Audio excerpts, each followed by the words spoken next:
hold from Jan Nepomniachtchi, but a good result for Magnus. He leads in the match. He burnt a bunch of the clock off the match timer, but a nice start, I think, for all the fans in game 1 of the 3+1. And by the way, if you're new to this channel right now, throw a sub in. It's September. But also, keep following the Speed Chess Championship presented by Coinbase, because this is another quarterfinal match. And after this one ends, we do have MVL versus Nihal Sarin. So you will not want to miss all of the action here.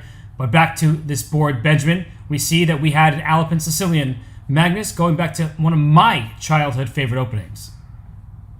Yeah, we see Magnus here with the pawns in the middle.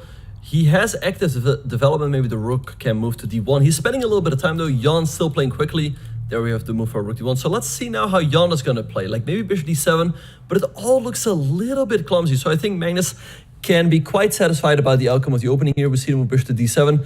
What white can often do here is combine moves like bishop to d3 and queen e4 to try to start some sort of attack on the king side.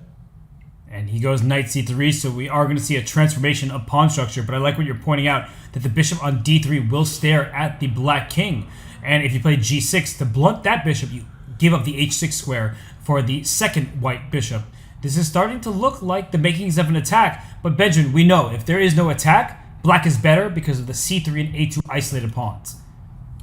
Exactly. All of these pawns can be a little bit weak. The pawn on a2, the pawn on c3, also the pawn on e5.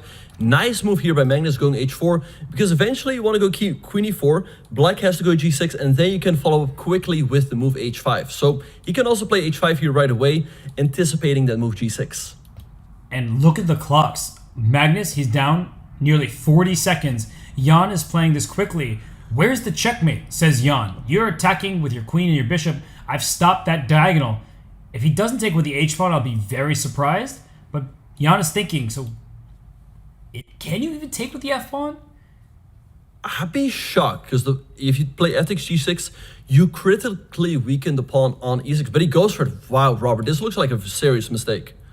I'm wondering why he went for this, like what he was worried about on the h-file. Maybe he thought that white would quickly get some pieces over there, and he's trying to bring his rook towards the black king. But this bishop on f7 is a big pawn.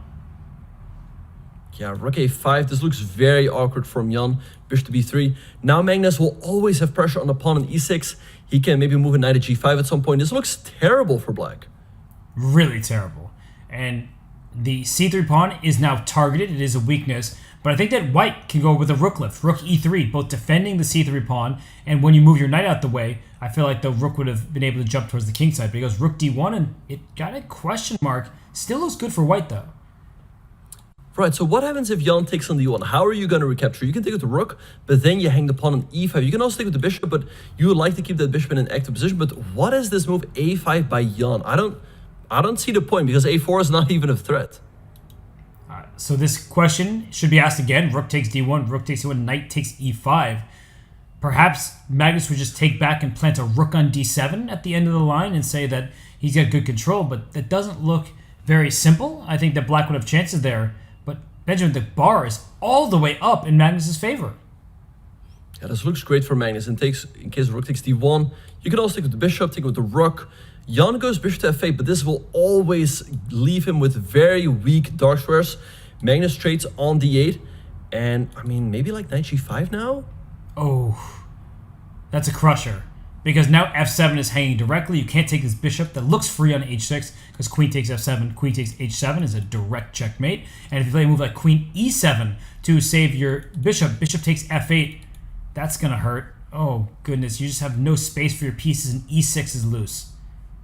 Robert, I think this one is just over. If you go queen e7, Magnus just takes, and after queen takes, bishop takes e6. You cannot take it, so there's queen f8 and knight e6. And here, same thing. Bishop f7, knight e6, and the game is over. It's completely done. An extra exchange from Magnus. He looks bored with this one, and Jan has had enough. Magnus wins. He is now up by 3 points once more. Benjamin, those are the type of games we were talking about. Jan cannot afford those little slips that turns the position from okay to really bad. Yeah, I am shocked that he did not recapture with the h-pawn. I understand that he was worried about getting checkmated along the h-file, but taking with the f-pawn always leaves him with a weak pawn on d6, and Magnus took full advantage of that. Bad news for Jan Nepomniachtchi fans out there. And if you were a fan of his in the 2021 World Championship match against Magnus, you'll recognize the opening here. It's a Spanish. White can take on b5 now and open up the a file for his rook. Go knight c3, knight d5. Benjamin, I feel like we've been seeing a lot of this in the Speed Chess Championship. Oh, and then a mouse slip by Magnus. Jan had knight c3 pre-moved. Oh my goodness. And I wonder what's going to happen here because Magnus, he's probably too much of a competitor to even ask for a draw. But sometimes when people mouse slip, right, a draw is offered just to get to the next game. But I think Magnus, he doesn't even want one. He's so disgusted with himself. I think we should go back, show an instant replay of what happened there because suddenly Magnus is down 2 pawns and might just lose this. But if we can go back in time, Benjamin, I think it's important to show everybody where that mouse slip happened. Yeah, so here Jan took on b5 and instead of recapturing, Magnus mouse slipped. Of course he wanted to play pawn takes b5, but he played the move a5. But lucky for him, Jan had knight c3 pre-moved. Otherwise, of course, he would have taken the knight on c6.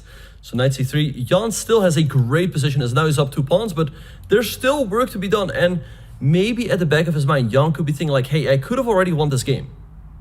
I could have taken a knight, but I feel like if you win like that, it feels even worse. But now it seems like a more legitimate fight, even though we'll always have an asterisk because of a mouse slip. So the knight comes back to d7. It's going to slip around to the b6 square, hit the rook, hit the bishop. I don't feel like this is as easy as one would think. No, for sure. There's still work to be done for Jan. He's obviously got a great position, up 2 pawns. I mean, really a dream come true in the reload pass. I like what he's doing, though, with this move knight a4. He wants to go c3 afterwards and trap this knight on b4.